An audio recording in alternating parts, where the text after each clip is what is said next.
तो चलिए आज बात करते हैं पुष्पा 2 द रूल की, एक्शन, ड्रामा और पावर की इस जबरदस्त दुनिया की।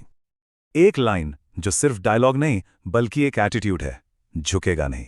यही है पुष्पा की पहचान और इस कहानी की जान। मतलब एक तरफ एक मामूली मजदूर जो बादशाह बन बैठा और दूसरी तरफ वो पुलिस वाला जिसने कसम खा ली है कि वो इस सल्तनत को राख कर देगा। तो आखिर ये तस्कर बादशाह बना कैसे? चलिए देखते हैं। ये है पुष्पा राज, लाल चंदन की तस्करी का बेताज बादशाह। जमीन से उठकर वो आज उस मुकाम पर है जहां पावर ही सब कुछ है। पहली फिल्म में हमने देखा कि उसने अपना दबदबा कैसे बनाया और अब वो पहले से कहीं ज्यादा अमीर और ताकतवर है। और हां, उसकी जिंदगी में श्रीवल्ली भी है जो उसका इमोशनल सपोर्ट है। लेकिन जब पावर बढ़ती है तो खतरा भी कई गुना बढ़ जाता है और पुष्पा की नई जिंदगी पर मंडराने लगा है उसके अतीत का सबसे खतरनाक साया। और यहीं से शुरू होती है असली जंग, एक ऐसी लड़ाई जो नफरत और बदले की आग में जल रही है। तो मैदान में हैं दो धुरंधर। एक तरफ पुष्पा राज, स्मगलिंग का किंग जो डर और अपनी तेज बुद्धि से राज करता है, और दूसरी तरफ एसपी भंवर सिंह शेखावत, एक ऐसा सुपर कॉप जिसके पास सिस्टम की पूरी ताकत है। लेकिन यहां जो बात सबसे दिलचस्प है वो है इनकी लड़ाई की वजह। पुष्पा लड़ रहा है ज्यादा सम्मान के लिए, अपनी पहचान के लिए। वहीं शेखावत, वो तो बस अपना बदला चाहता है उस बेइज्जती का जो उसे सहनी पड़ी थी। तो शेखावत की वापसी के साथ ही एक ऑल आउट वॉर छिड़ जाती है।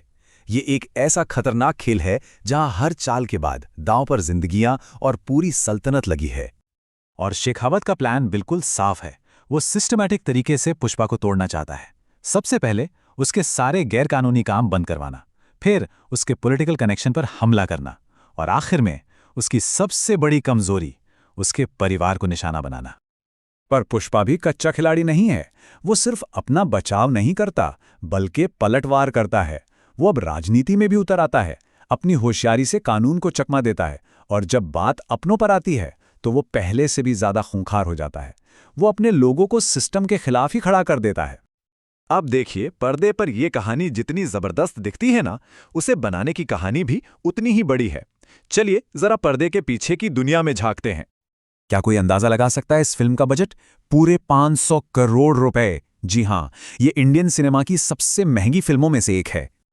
और सिर्फ पैसा ही नहीं, इसकी पहुंच भी रिकॉर्ड तोड़ है। दुनिया भर में 12,500 से ज्यादा स्क्रीन्स पर रिलीज। मतलब इसका स्केल कितना बड़ा है ये आप सोच ही सकते हैं। ये फिल्म सिर्फ एक एक्शन थ्रिलर नहीं है, इसमें कल्चर का भी एक बड़ा रोल है। जैसे कि गंगम्मा जतारा का सीक्वेंस जो विजुअली कमाल का है और कल्चरली बहुत इंपॉर्टेंट भी। और तो और इसका ट्रेलर पटना में लॉन्च किया गया जो दिखाता है कि मेकर्स इसे पूरे भारत की फिल्म बनाना चाहते हैं। तो इस एक्शन और बड़े स्केल के अलावा फिल्म असल में कहना क्या चाहती है, इसका रोल क्या है? सबसे बड़ा थीम है एब्सोल्यूट पावर। ये कहानी हमें सोचने पे मजबूर करती है कि जब किसी के पास बेहिसाब ताकत आ जाती है तो क्या होता है। क्या पावर इंसान को करप्ट कर देती है? दूसरा थीम है विद्रोह का। यह सिर्फ पुष्पा की कहानी नहीं बल्कि हर उस इंसान की कहानी है जो सिस्टम के खिलाफ, दमन के खिलाफ अपनी आवाज उठाता है। और आखिर में ये कहानी आके टिकती है दो चीजों पर, बदला बनाम सम्मान। एक आदमी का जुनून है बदला लेना और दूसरे की जिंदगी भर की तलाश है सम्मान पाना। इसी टकराव में पूरी कहानी का सार छिपा है। तो आखिर में ये फिल्म हमें एक बहुत बड़े सवाल के साथ छोड़ जाती है।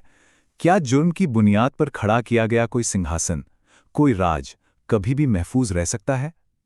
क्या पुष्पा का ये रूल हमेशा के लिए है? सोचने वाली बात है।